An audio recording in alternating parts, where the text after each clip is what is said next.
Good morning and welcome everyone to this edition of Macro Pro and Friends.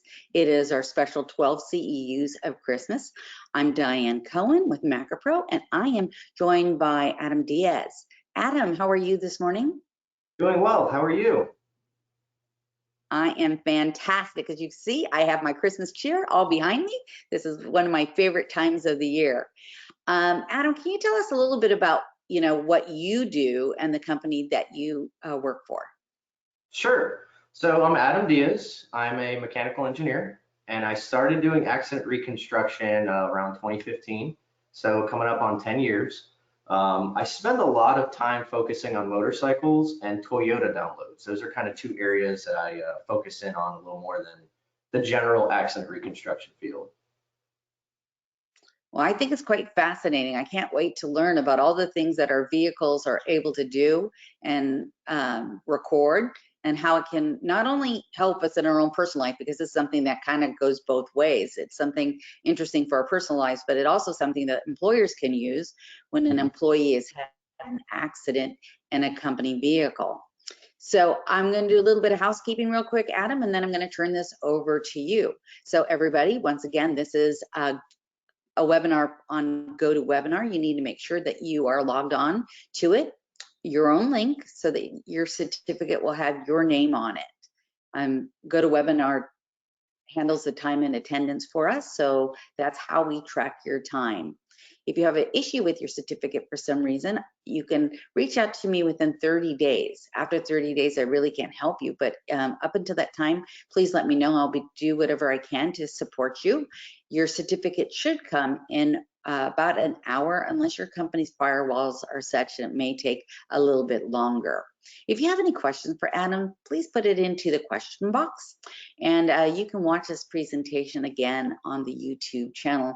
We have already up all of the videos from the first four programs, so if you want to see any of those, they're up and they're ready for you.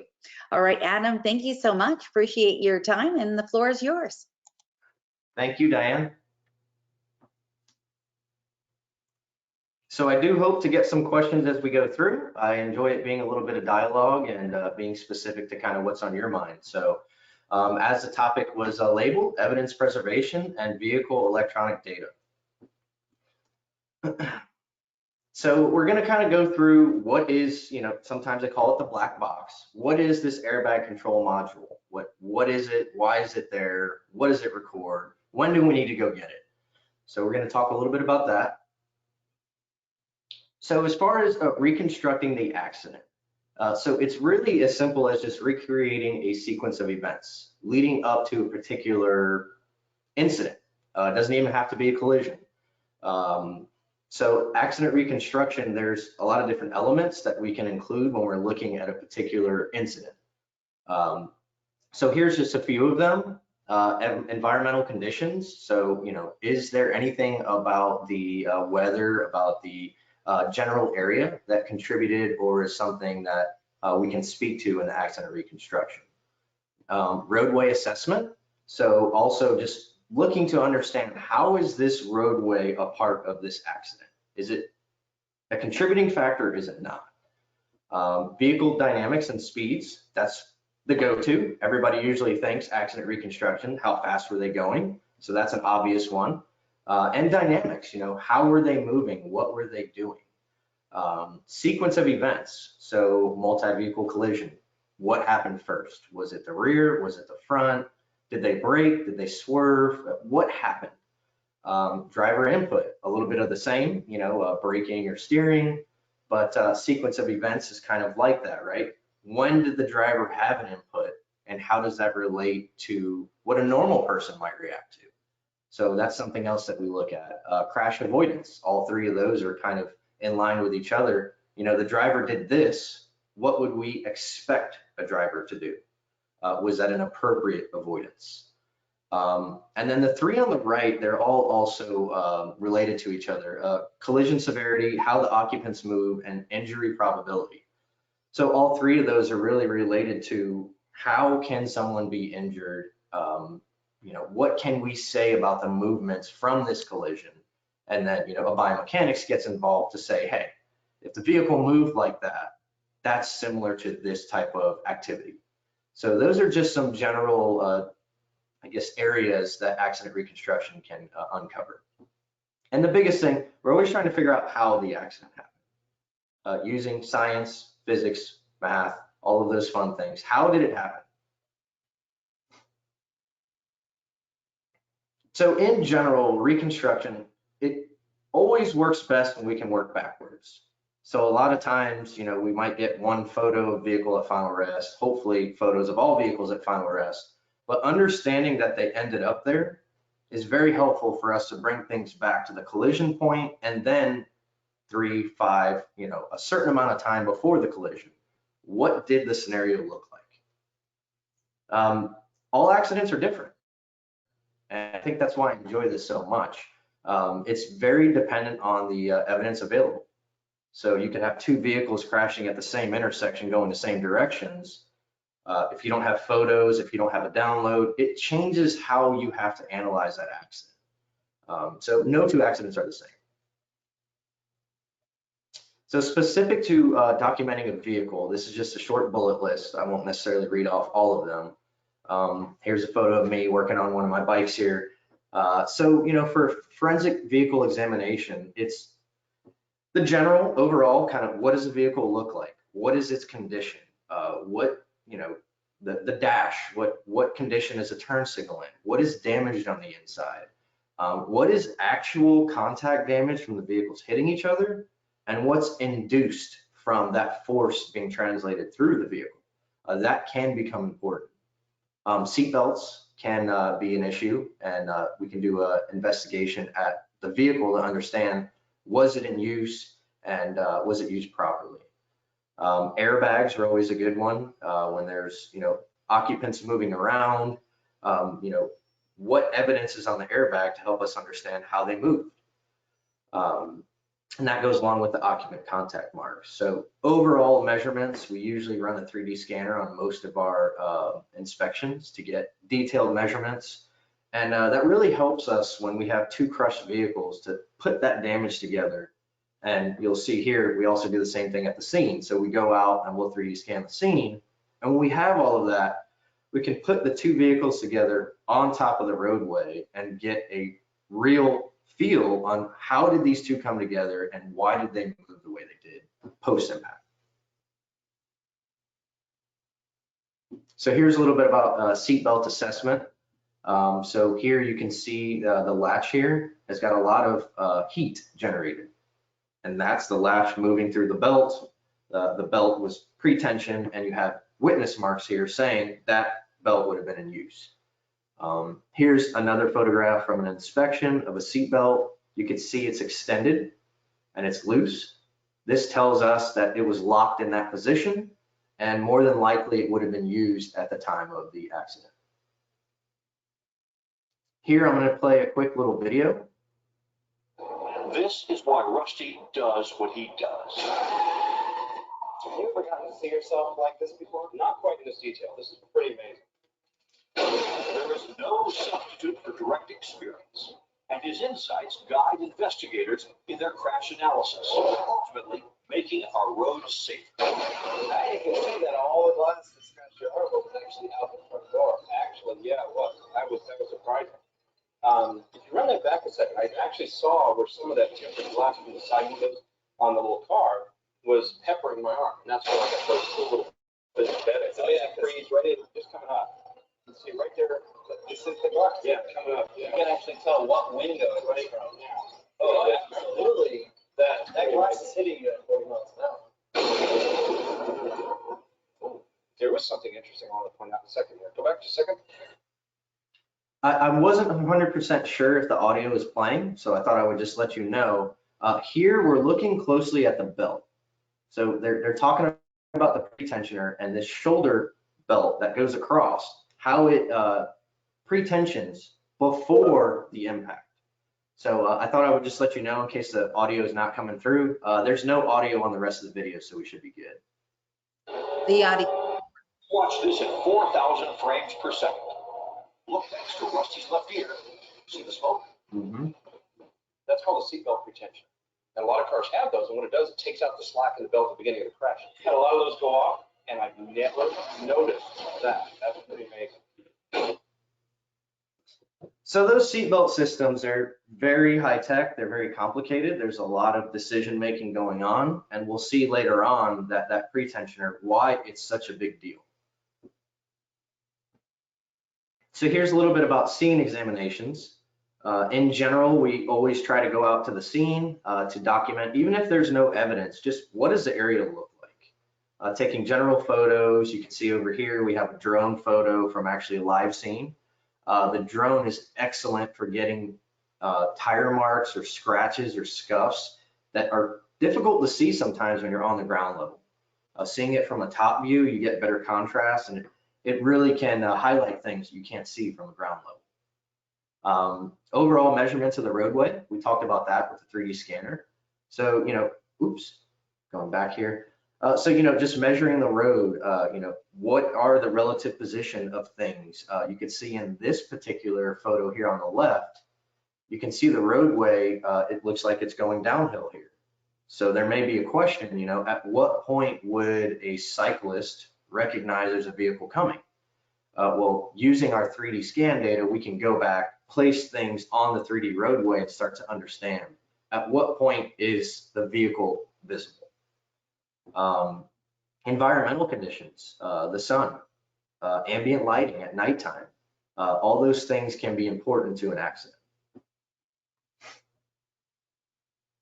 So here's actually a crash test that some of the guys from up north in Canada actually did. So they did a 40% offset head-on crash. And it's interesting, NHTSA, when they do their crash tests, I'm sure you've seen, the full frontal into a wall, they do some side impacts, they do some small overlap tests that are really designed to understand, is the driver or passenger going to be protected in that cavity if there's a small overlap. There's not many 40% head-on collision crash tests. So that's why the guys up north decided to put on this crash test, and we'll see why doing that helps understand physical evidence showing up to a scene after the fact. So here's a video of the crash.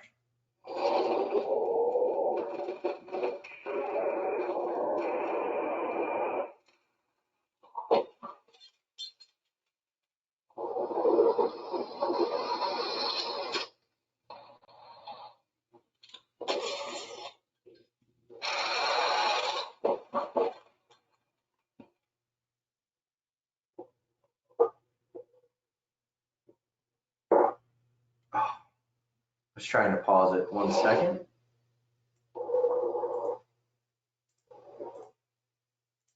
So I wanted to kind of pause it where they really engage. You can see the wheel well opening getting larger here. So that's indicative of the front diving. And what that means is the front of the vehicle is getting lower to the ground. And that undercarriage can sometimes leave physical evidence. And that was part of the reason why they did this crash test, is to understand in the 40% head-on crash, what is the part that touches the ground and where is it located on the vehicle? And they do a little rotation. Adam, I have a question for you. Sure. What is, there's something on the tires. What is on the tires and why are they there? Yeah, so the tires, so I'm assuming you're talking about the front wheels. Yes. And the front wheels, so that's actually the system that they use to pull the vehicles in. So these vehicles are not powered. There's a tow vehicle that I think we can probably see it in one of these. So here you can kind of see it. So you see these two cables, they're going off the screen here. That's attached to the tow vehicle. So the cables are used to grab the front of the vehicle at the wheels, and that's what pulls the vehicles to the impact location by the tow vehicle. That's fantastic. Thank you. For sure.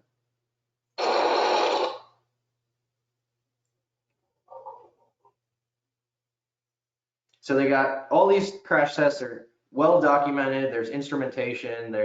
We know speed. We know delta V. We've got physical evidence. We know the weights of the vehicle. So that's really helpful for us on the back end to understand how are the vehicles going to act in a crash, and can we compare a crash test to a real world crash? So here is an examination of the scene. On the left is our inspection photo. So we've gone out to the scene. You can see I've circled a mark here in the roadway. This particular accident, we can see there's a hill here. And on this particular accident, it was a question of who crossed the center line. Even if we downloaded vehicles, if it doesn't have steering data, it may be difficult to say just from looking at speeds and brake, what lane were they in? If there's no event data from either vehicle, the damage to the vehicles doesn't tell us what lane were they in. This physical evidence at the scene was helpful to us because we found later on, there's just a blown up view of that scrape. And then we found later on, when we got the police photos, there's that same scrape, nice and fresh. There's a tire mark, which wasn't there at the time of our inspection. Okay, So, Adam, how sure. old are cars? When did we start recording that? When did they start getting that information into the vehicles? Because you said if they didn't have it. So at Sure. what time did we start recording that information in cars? So it's different for different manufacturers. Ford and Chevy, they got on a little earlier than others. I would say if I was to call out a specific time period, it's around 2012 that the manufacturers were really regulated to make the data accessible. So if a vehicle if a vehicle records any event data after 2012, that vehicle must have some way for us to access and read the data. So it's still not really a hard, fast rule, because if you're not downloading, I keep saying download, if you're not recording event data, then you don't have to have a system to download it. So there's really not a hard, fast rule. And then heavy trucks, as we'll see later, they're their own whole bag. The passenger cars and the heavy trucks, they use two completely different systems when they're creating, I'll call it event data. So it really depends. In this particular crash, we didn't have steering data to say which vehicle might have started a left or a right steer, but we had the scrape from our scene inspection. We got the police photo and we could see the same scrape. And this scene examination was the key to understanding that this impact happened in our lane, because the scrapes are in our lane. So that one was settled just off of the scene examination. No other physical evidence, no other documentation would have allowed us to come to that conclusion. So here we'll talk a little bit more about specifically the black box or the airbag control module. There's a ton of names for it: safety control module, airbag control module, black box, EDR, event data recorder. There's so many names for it. Airbag control module, I tend to use that one the most because that's the actual device that we're connecting to when we're pulling data. So I like to call it the airbag control module. So the black box, the term kind of comes from the planes. So, airplanes, when they crash, they have what they call the black box that's intended to withstand the crash and be able to be uncovered and reviewed to understand what happened before. So that's where the black box terms kind of comes from. The type of information it contains.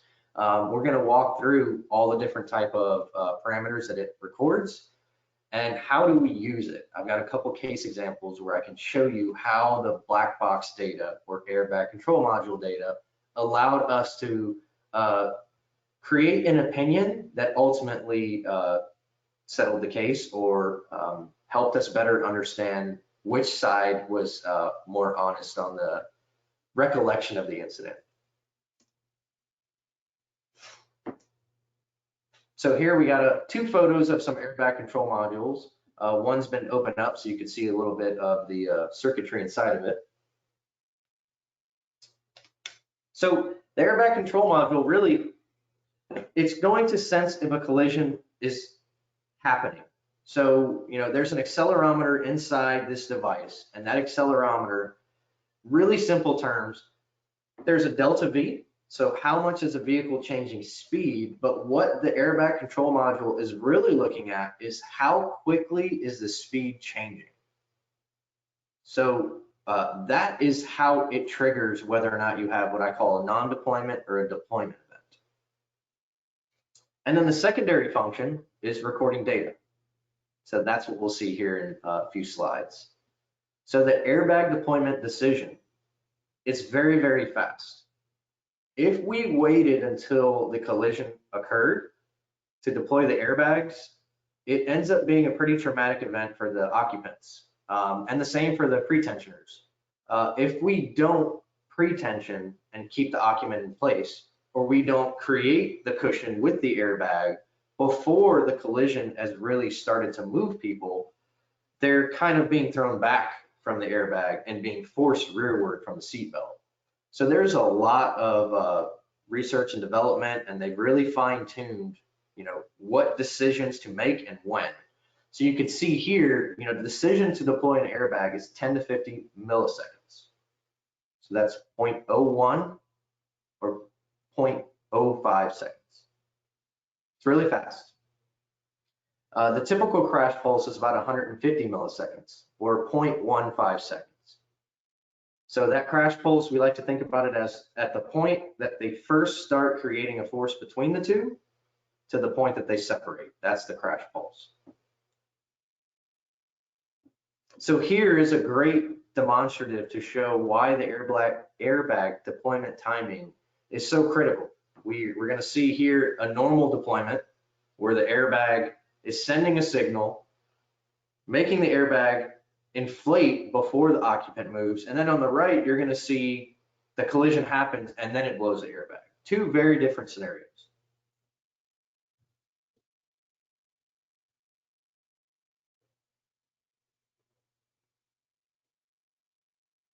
So we can see the airbag supporting on the left. Here, the occupants moved all the way forward and quite a significant backward whiplash.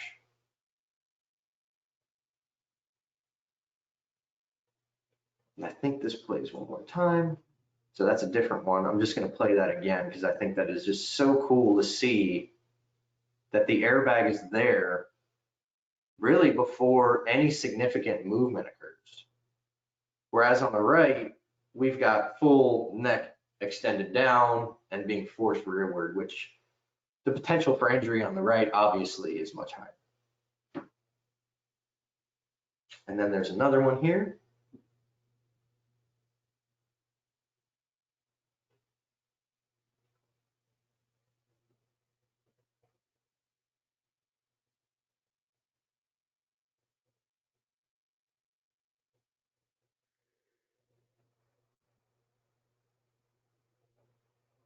So clearly not an event anyone wants to be involved in, but the airbag being there to support you before you reach the steering wheel or the windshield is a great thing.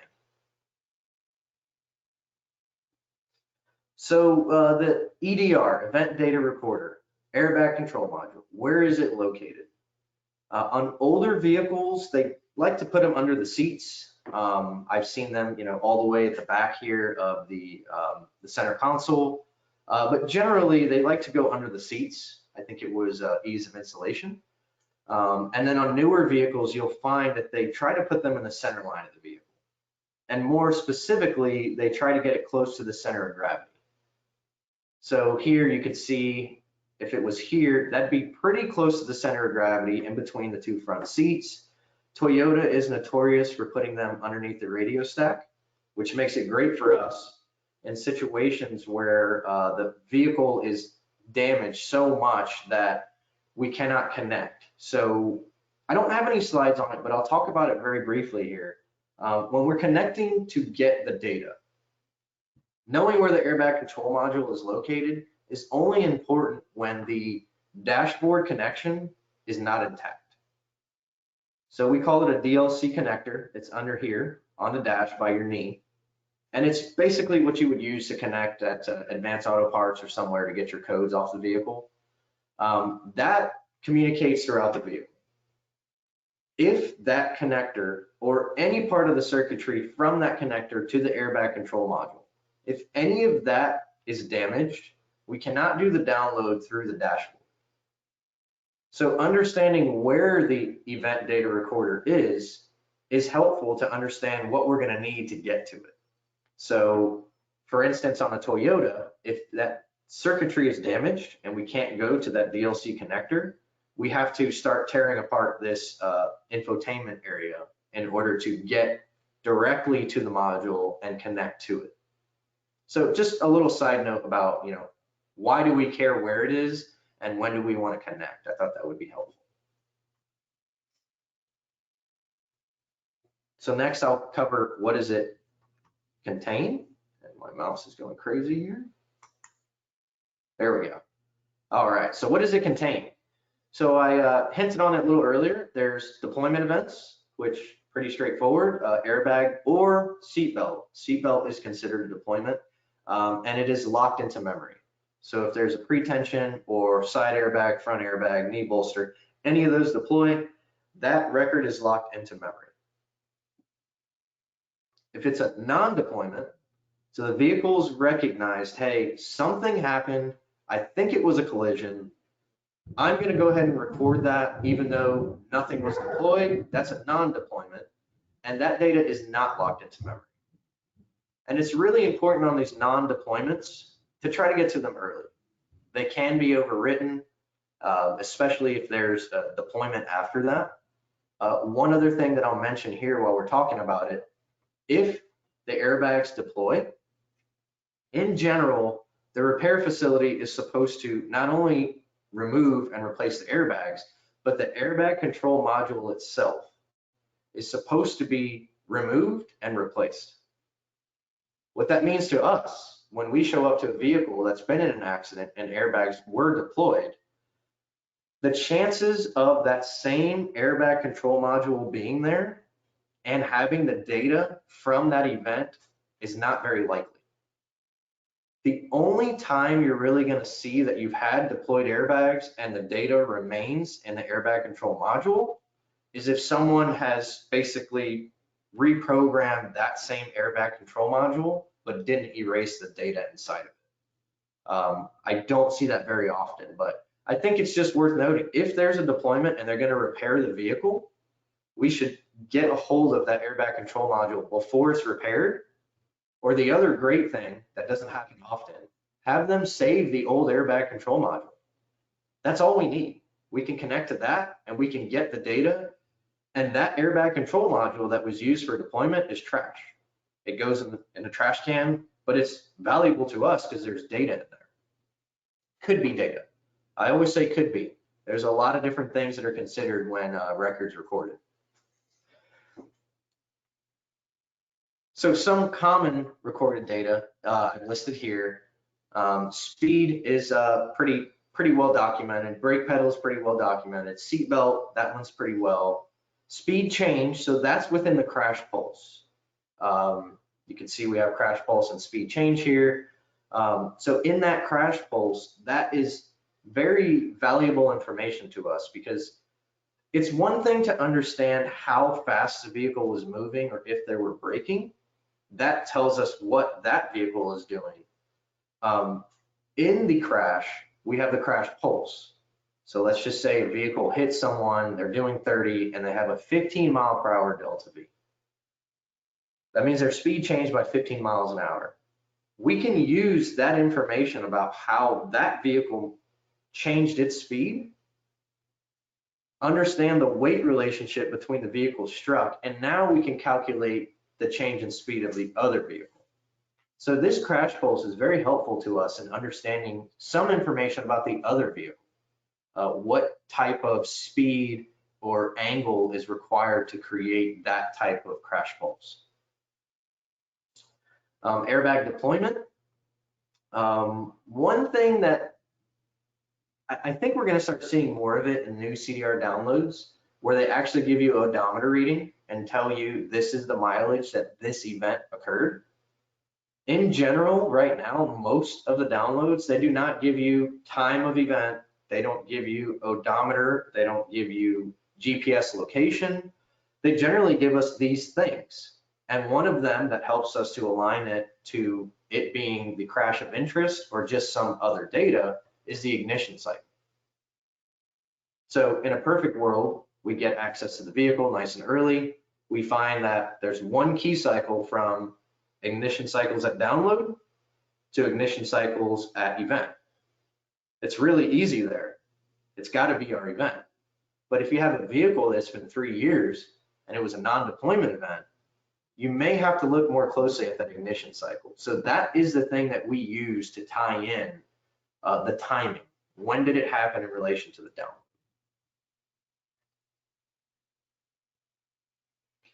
So here's some other data. I thought I would just put all these in here. It really depends on the vehicle. It depends on the age. All of these things could change, but the extent of available data, it can be quite lengthy. And then one thing I wanted to add here, as we're seeing more of as well, autonomous vehicles.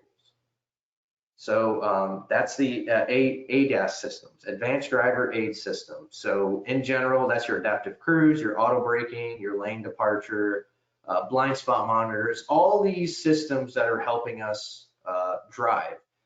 These autonomous systems, they are starting to record their status and activity.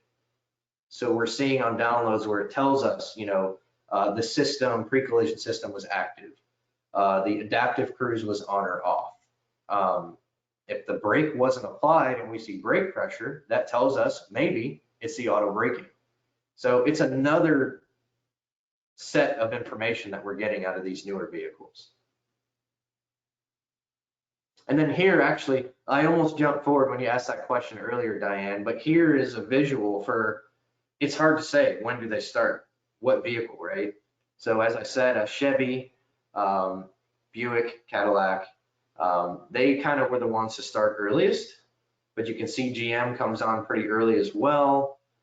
Suzuki's kind of strange, they came in, came out, but you can see here, back to what I was mentioning earlier, around 2012, a lot of manufacturers are suddenly online and they're able to be downloaded.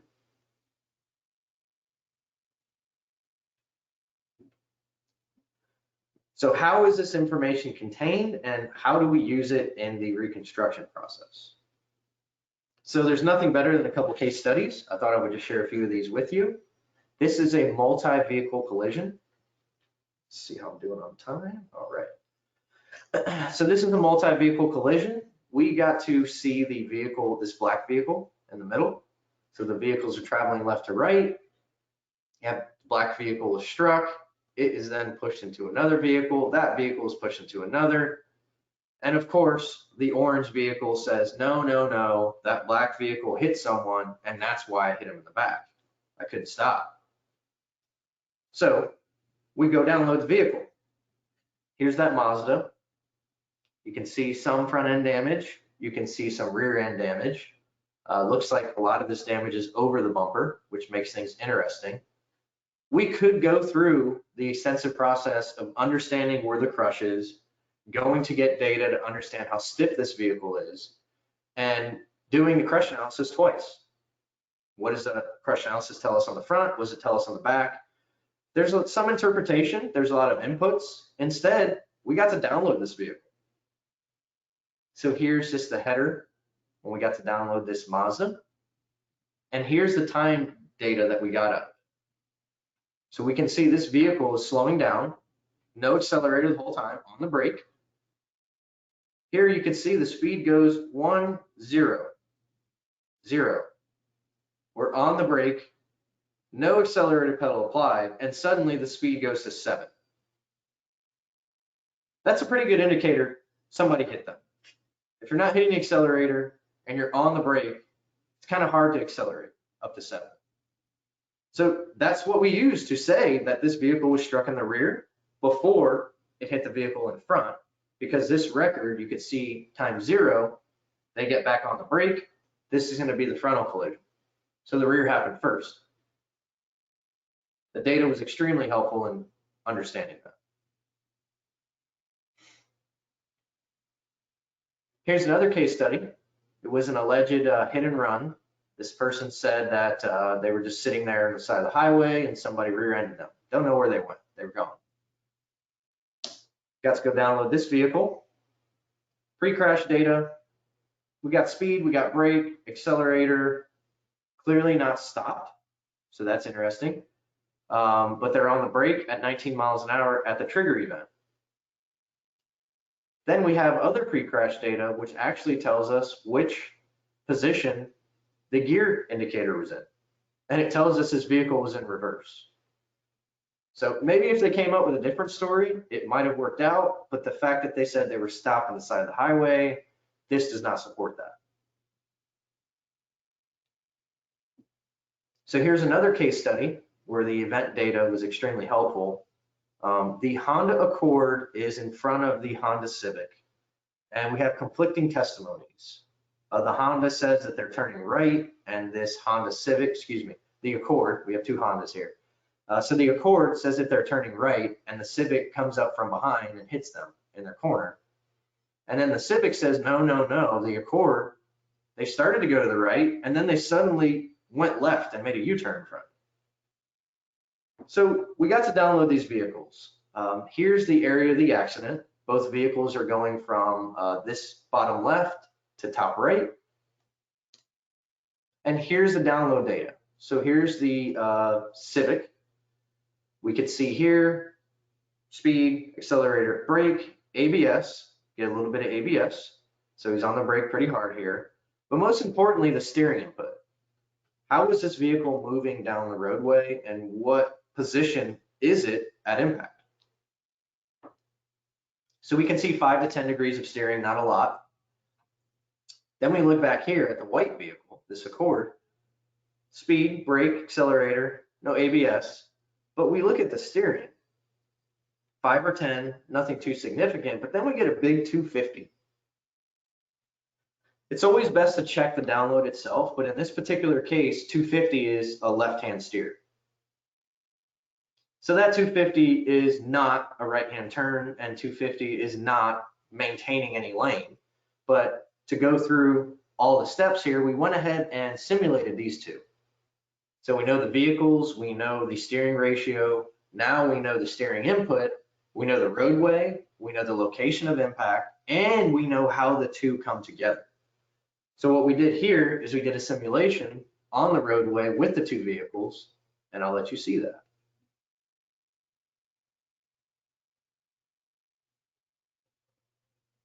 So very strange maneuver for the Accord. Exactly what the Civic had stated, but had we not downloaded the event data or had the event data out of the white vehicle, the Accord, we'd be left with physical evidence in the roadway, damage to the vehicles, and testimony. So the event data here spoke very clearly what happened in this accident. So I had to add a motorcycle one in here because I'm a motorcycle guy. So this is a case that involved the Kawasaki. Kawasaki is the only manufacturer right now that has a true event data recorder. What I mean by that is it is actually designed to understand the vehicle was at speed, it's tipped over, and it had to have been involved in some type of event. Other manufacturers, there's not a system in place that looks at all of these details to say, hey, this vehicle is involved in some incident. There's data on some of the bikes. It's not generally useful. Kawasaki, this event data recorder is very helpful. They've designed it to record the clutch status, the brake status, the throttle, speed. So all those things are very helpful for us. So here in these two photos, we can see here's the front of the very mangled Kawasaki 400. It was met by a van making a left-hand turn. And it was in a school zone area. So, you know, the speed of the motorcycle was always a question, as any motorcycle accident. And then we'll see from the video here in a bit, understanding when in the data the impact occurred allowed us to create a reconstruction for the van's movement. So understanding the speed of the motorcycle, understanding the data and tying that to an impact point allowed us to back the motorcycle up and understand Did he have any reaction? If so, what was the reaction? And where was he when the van crossed into the center line? So there is no like time zero. Time zero for these motorcycles is when they've fallen over and they realized, hey, something happened. There is no time zero saying this is impact. But in this particular case, we can see here that I've highlighted, this is a clutch lever that's been rotated backwards. There was a lot of damage to the left side of the bike, and the clutch lever has been rotated backwards and is damaged. So when I got the download back, and before I go to the download, I thought I would just point out, this is where the EDR is located. So you've got to take the tank off, get underneath here, and the EDR is located here. You send it out to a dealership, they get a file, that file is sent over to Japan, they decode that file, and then we finally get the report that I showed you. So here's just a graphical representation of the data. We can see here, so red is the throttle opening. We can see that he closes the throttle. We can see the vehicle speed suddenly drops after that. Engine RPM drops. And one of the more important ones is this clutch status. We can see the clutch status go from off to on. So here's that data again, just in a table format, and we can see it's right about 4.6 to 4.5 seconds. So that was very helpful for us because now we know this is the impact because the clutch lever was damaged and rotated backwards. I don't really expect this rider in this particular accident to get to the clutch. So the clutch is an impact. And now that we know that, we have his speeds and we can back him up to understand where is he. This one was really awesome because we also got surveillance video from a homeowner nearby. So this reconstruction really came together. Once we had this download from the motorcycle, we could figure out where he was in time when the van crossed into his lane. So I'll show that video.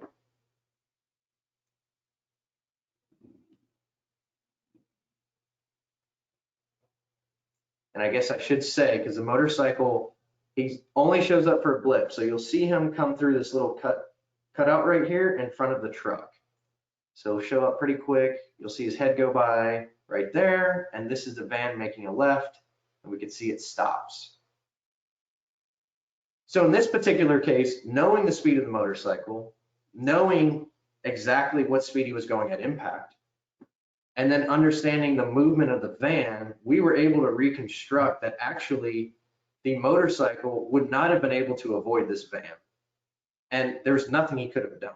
This van made a turn in front of this motorcycle when he was far too close. And you know, this video shows us a little bit about how they move, but what you can't see is when does the van cross the center line and what is the timing to impact from crossing the center line. So using the motorcycle EDR and his speed, using the timing from the van, we could show this was unavoidable for the motorcycle. So I've got about six or so more minutes. I'm going to go through a little bit of this fast because I'm running out of time. So when to preserve the black box data, red flags, you know, what two different testimonies, conflicting reported information, red flags about, you know, hey, they say the accelerator got stuck. Well, let's go see what is the accelerator at. Fatal collisions, catastrophic collisions, multi-vehicle collisions, as we saw, product failures, low speeds can be helpful even when there is no data. The fact that there is no data tells us something. That means it didn't wake up the module. And then I added, of course, because I'm a Toyota guy, Toyotas. Toyotas are extremely sensitive. Not only are they sensitive with their airbag control module system, but they also have an additional system that we can download. So I want to make sure I get to those. So I go a little bit into it here. So some of the photos that we get out of vehicles right now, these are some of the vehicles we're getting those photos out of. Toyota has its own system that we use to get those photos. Toyota and Lexus, excuse me.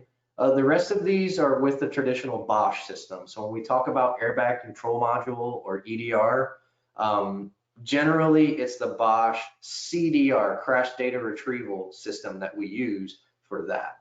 Toyota has a different system. And then videos, we're seeing those out of Tesla and BMW, which actually both of them make it really easy. You can go look at your manual and figure out, how do I get my video out? So here's a case example of some Toyotas. I have a few Toyota examples here. They're always great. Two vehicles approaching an intersection. It's an argument of who had the green light. We are the Toyota. We got to inspect it and understand the damage and also get the CDR, which is what you're seeing here. We could see a right-hand steer towards the end, negative. This is the other system. So it's called TechStream. It's really part of their advanced driver aid system, and this is what that looks like. I'll go through this really quickly. We can see here's images recorded by the vehicle. There's some data that we're plotting here, and you can see the vehicle's approaching. There's the image of the signal head, and if we blow that up, it is the top signal ball. We don't get color, and the resolution's not great, but it was enough for us to know that it's probably not the green here, right? So here we actually get the post-impact movement, which is great. Sometimes that can be very helpful. I'll show that video. So this all came out of the vehicle. There was no additional systems added. The owner probably didn't even know this system existed on their vehicle. Here's another case example. I got to download this Toyota. It is on the turnpike, so 70 mile an hour, and we are presented by a pedestrian. So you can see him walking in the roadway here. He was not fatal, surprisingly, but I was surprised this one went as far as it did. They kept arguing they were not in the road. They never stepped a foot in the roadway. I think that's not true. So go to another case example. This was a great one. The environment, there's so much going on, and I'll play this one a couple times. This is a Lexus. You can see they try to go to do a lane change. They decide not to, and then something happens. The truck in front of them slows down pretty significantly, and if you watch it really closely, so here's the truck's traveling. Right here, look at that. He's sideways. He's already hit somebody. Be a lot of work to figure that out without this video. Here's another great one who crossed the center line. Not a lot to talk about there. I remember I did this download remotely, and at the same time as doing the download, they told us to not do anything further. Don't process the data, just close your file. This case is done. So Diane, feel free to stop me whenever I need to stop. I'll just keep on going unless you stop me. So the infotainment systems, this is another source of data. I have a question for you real quick, because the videos are so great. Where are the cameras? Because So you know, they're not. Yeah, so the camera, it's actually right by the rearview mirror. If you were to document a vehicle, and I need to add a photo of that, I've got it in a different presentation, but if you were to look at the vehicle from a front view, you've got like that black dotted area at the top of the windshield, and there's usually a small triangle cut out for the lens. That's literally where the camera is. Centered up, a little higher than the driver's eyesight, but right there, centered up. That's fascinating. All right, well, keep going. I'll have some questions at the end, I'm sure. Awesome. So this is another source of data, infotainment systems. If you're familiar with Burla, you probably already know about these infotainment systems. We're seeing a lot more data out of them. They're a little bit, I'll just say difficult. And when I say difficult, there's not a one size fits all. You can get two Ford F-250s, and depending on which option it has, it may not have data. Some of the vehicles you just connect and download. Some of the vehicles you pull the whole infotainment out, you pull apart the motherboard, you pull a chip off that you need to read, and then you connect that to a device to read it. So it depends on the vehicle how involved the download process is, but there is information in certain vehicles in that infotainment or radio. So here's, I believe this one was a Ford Expedition, I believe. And there's the infotainment module that was required to get information out. Here's some of the information out of this Ford. You can see Bluetooth connections, so what phone has been connected. Contacts, so just who's in their phone book. If you accept and tell it, hey, it's okay to get my text and contact information, we can download all this. Your call logs, who'd you call when, text messages, anything that the infotainment pops up on your screen to make it easy for you, it's storing it. And then the fun one that we like to dig for, and we like to, go ahead, Diane.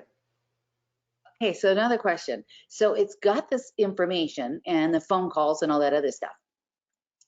How does it know if we are like actually holding our phone or we're using the, you know, talk to text, or, you know, we're asking our phone to make a phone call for us and do the dialing? Sure. So the limited representation we get here is the phone call was made. So I guess this is text. I'm going to go back. So you can see here the time, timestamp, whatever, the phone number, the contact name, the call type. There is not a column to say if it's hands-free, if it's, you know, Bluetooth connected, wired. It doesn't say here. Sometimes you can get additional information from the service provider. So getting a request for the phone itself, you can get additional information. But specifically on this Ford, it doesn't tell us whether it's hands-free, Bluetooth, wired. We don't know. So it may require some more investigation. Do the newer vehicles have that? You know, that type of capability? You know, the newer vehicles, I haven't seen a lot of the infotainment downloads out of those. What I'm seeing is they get very involved. And usually when you tell someone you need to tear apart their vehicle, we find other ways to get data. So I have not seen personally if it reports, you know, hands-free, wired, or Bluetooth. But I'm going to look into that. That's a good question. I think it's kind of important because sometimes I say, well, they're on their phone, right?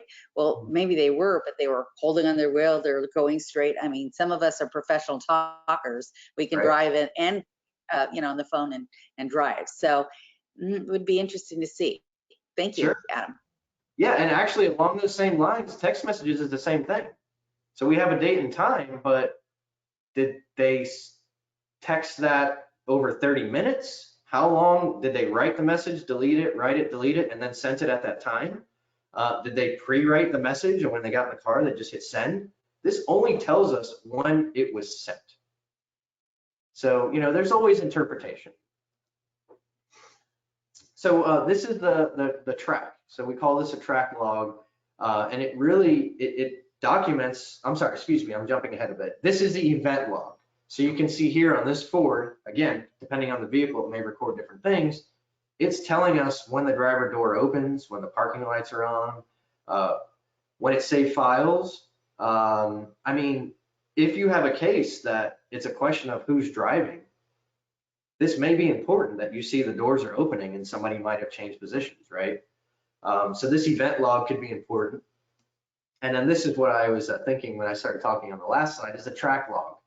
So this is what we love to see as accident reconstructionists. We want to see, where was this vehicle, at what time, and how fast was it going? So in this track log, you can see it's like a breadcrumb trail.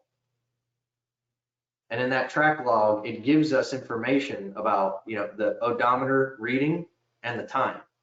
So, you know, we can do some calculations to understand how fast was the vehicle, how fast did the vehicle have to be traveling to get to that position.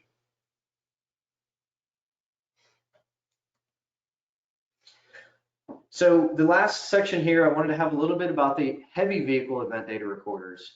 I'll go through this kind of quickly. This is just a couple of the manufacturers listed, and here's some really awesome CAT ECM. So with the trucks, they're set up very differently in the sense that they're not really set up to detect a crash. They're really set up to understand, like, diagnostic wise. So, hey, this vehicle had a hard brake event or a last stop event. Hard brake could be brake application, or it could be running into a vehicle, but it doesn't actually have an accelerometer in it that's looking at how quickly the truck is moving in any particular direction. It's looking at wheel speed. When that wheel speed changes by a certain threshold, you get a hard brake. Some vehicles also do a last stop, some don't do hard brake. But usually those are the two areas that we're looking: last stop and hard brake. The other area is diagnostic records. So coolant goes low, oil pressure drops. Sometimes it records time information about, when that occurred, what was the status of the vehicle. Each manufacturer, and when I say manufacturer, we have, the vehicle itself, Volvo, Mack, Cat, International, that's like the truck. And then you have the actual engine.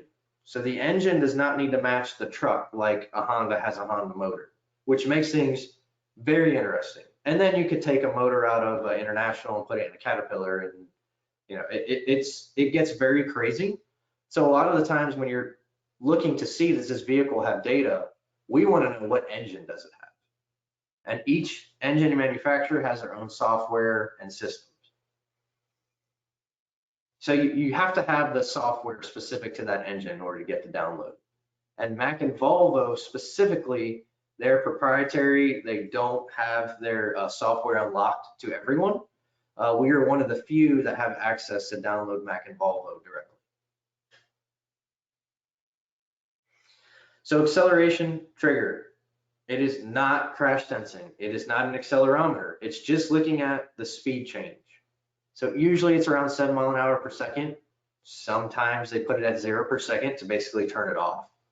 You got to look at that. What is it set to, and is that consistent with braking or an impact?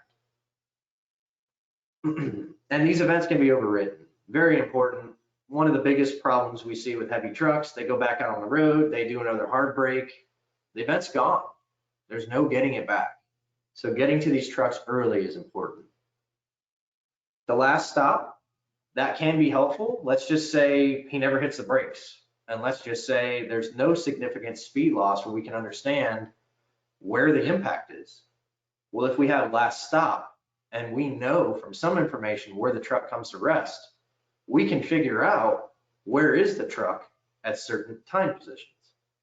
And you'll see a case example of that in a bit. Also very volatile. You start the truck up, you start rolling, you're going to overwrite that. There's different parameters. Some have, 15 mile an hour. Some have time constraints on that. It depends. It's going to be different. And then the other one I mentioned earlier is freeze frame, snapshot, or diagnostic records. I kind of clump all of those together. They can also be overridden. So understanding, do you have a hard stop? Do you have a last stop? If you think you don't have both of those, maybe consider what diagnostic records you might get and try to preserve those. The fun one for us is the system time. Sometimes the technicians working on these heavy trucks, they don't update the time. It's a truck that's used in California and it has a crash over here in Florida. What is the time reported? How does that relate to the crash report? We always document the system time so we can do calculations to understand, does that event match the time of the event of interest? This is just a couple of parameters: vehicle speed, brake status, clutch is a good one, cruise control. Just some other sources of data, ABS and the ELDs. Bendix is great about creating a report for us that, if that ABS system is used, it creates a record, and sometimes it does give us information related to the accident that's additional to the last stop or the hard brake. And then as technology just keeps going and going, it'll never stop. We have dash cameras that are added. We have all these ADAS systems on the trucks that we're seeing, GPS tracking, all the fleet management systems that they can add, forward-looking radar. I mean, it's a lot. We have a few guys that specifically deal with just heavy trucks because there's so much involved with these. Case example, I'll just go through this real quick. This was an accident with a tractor trailer that ended up being involved with two pedestrians that were walking along this roadway. We were able to get from the police data where the tractor came to rest. Big surprise, no hard brake. The tractor didn't really say he saw anyone, didn't even know he hit anyone. He just stopped because he heard something. So there's no hard brake here. We have a last stop though. And using that last stop, we can go back to understand what is he doing in the area where we think the collision occurred based off of physical evidence. More importantly, I think the big takeaway from this is that the opposing side was basically trying to say that our vehicle put tire marks down in the shoulder area. Those tire marks came from our truck, which means we drove off the road. So this last stop data allowed us to not only position the vehicle in time of where it was and the speed it was traveling, but understand, was he braking and would he leave tire marks? That was the big question here. So here's the data. This is out of a Navistar engine. So we can see, and it looks like something messed up here. Okay, so the red box is for the animation. So ignore the red box for a second. This is the data. We can see some of the data we get, but the brake status is what we're tracking down.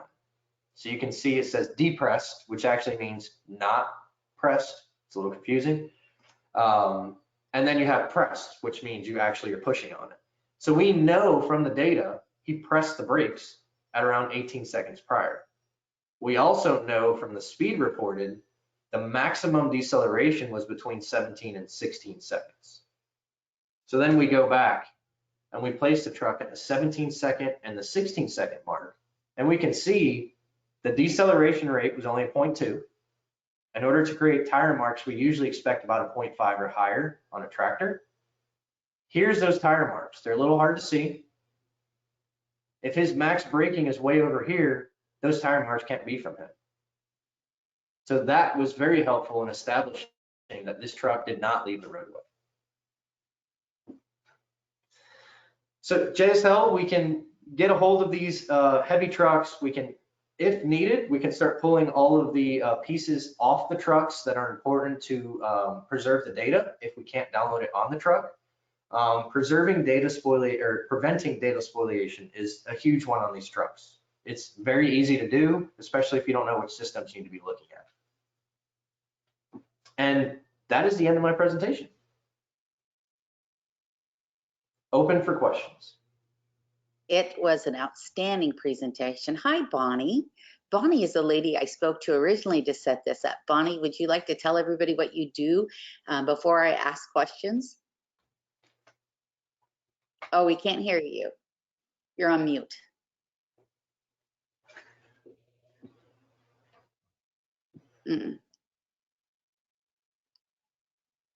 It's not working, sadly. Okay, so I'm going to go ahead and go. Okay. Well, Bonnie, I want to first thank you very much for setting this up. We do appreciate it. It was outstanding. Adam has done a great job. We have a couple questions for you, Adam. One person's asked, Emily wants to know, do all vehicles have cameras to capture images? Let's say a 2016 Dodge van. Would that have one?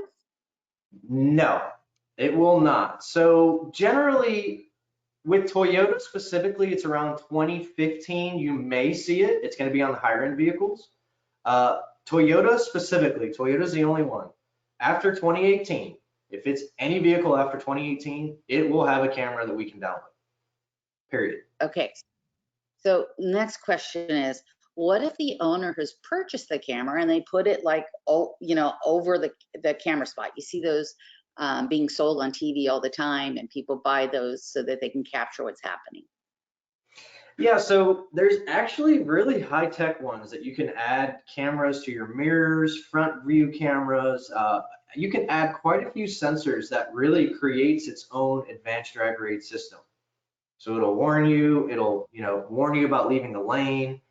So there's that system, which is pretty in-depth. That's going to be its own system. If they add just a dash camera, which we use, all of us on our inspections, we're using a dash camera.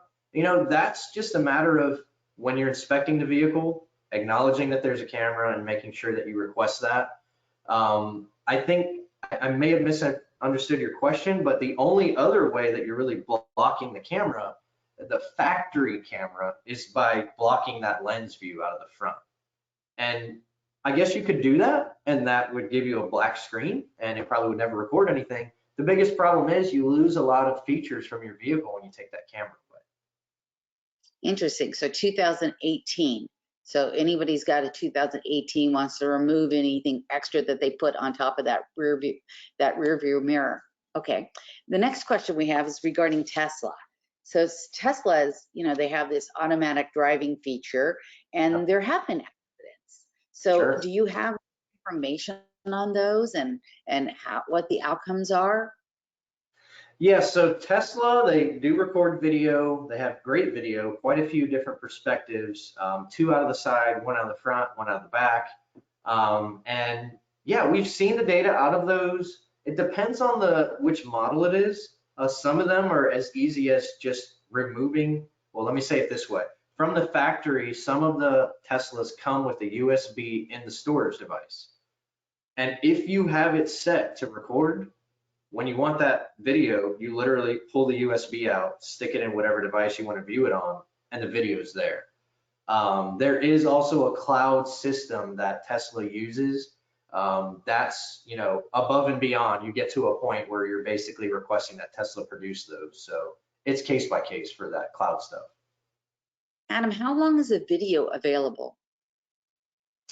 Well, it depends on the vehicle. So like for Toyota, I was surprised. I just did one maybe a month ago. It was an accident that was like 3.5 years ago. No airbags were deployed, but specifically on that vehicle, it was a newer safety sense system, which is just what Toyota calls their ADAS system. That safety sense system, it actually creates a trigger when you have a collision. And it actually stored photos from that collision for 3 years. So when I went back to that vehicle, I downloaded it and I was able to show photos of the impact. And I wasn't expecting to see that. So it really depends on the vehicle. It's easy for me to say, sitting on this side, we always want to see it as soon as possible. But you know, the best advice I think I could give is just give us or someone a call and say, hey, is this vehicle going to have anything? And you know, understanding that it may have something, you can make a decision from there. Very good. Well, speaking of videos, we are recording this and it will be on the Macro Pro YouTube channel. So if you'd like to see it again, by all means, please do visit our channel. I'd like to thank Adam for doing a fantastic job. And Bonnie, thank you for making this possible. I had a great time meeting you in Puerto Rico and certainly look forward to us doing more events together. I want to remind everybody that we do have another webinar today. It's going to be on structured settlements. And the question is, are they still relevant for workers' comp? So we're going to find that out today. And then in addition to that, we have starting next Monday, 2 more webinars. One's going to be on the joyful nuances of indemnity payments. I'm sure you all want to know about that. And the landscape for workers' compensation fraud. We'll have Daylene Bartholomew speak to us on that. Until the next time, thank you so much for joining us here at Macro Pro, and we certainly hope that you have a great day and that you enjoy these 12 CEUs of Christmas. Bye-bye now. Thanks, everyone.